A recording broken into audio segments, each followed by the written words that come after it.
Brink takes place on the Ark. It's an immense artificial floating city at sea, built as part of a contemporary green vision, but now existing in 2045, and having lost contact about 20 years beforehand with the rest of the Earth, it exists in complete isolation with what were originally sustainable resources now in limited supply.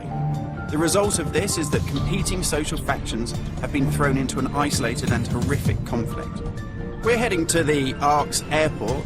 This was the original location that celebrities flew in and out of and had their photo opportunities, but it's also, because it's been deserted and disused for 20 years, the ideal location for me to show you a couple of the game's features in the absence of any enemies.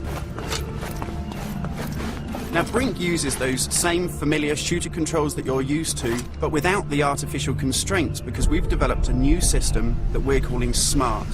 It stands for Smooth Movement Across Random Terrain. If you walk up to something that's an obstacle, just as you would do in any other shooter, you'll stop. But if you want to try and indicate to the game that you want to get somewhere as quickly as possible, using this SMART button, you're able to vault, mantle and climb with ease. And this is a cool system for helping you navigate through the game, but it's not an autopilot. You don't enter a canned animation that you can't get out of. It's great for advanced players too.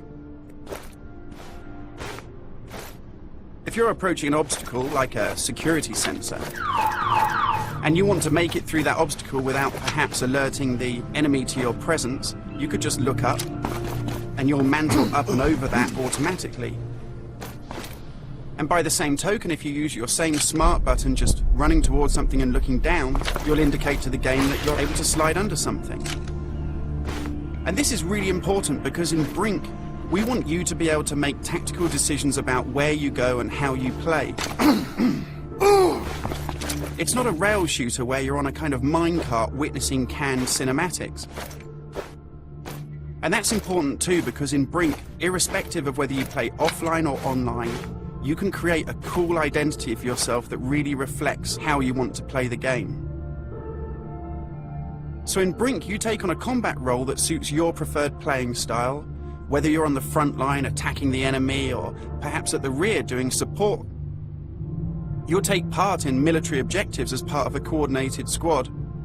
And when you complete these successfully, you'll earn experience points that allow you to unlock cool upgrades for your weapons, really cool abilities that suit the way that you want to play, and also cool outfits that reflect what a badass you are.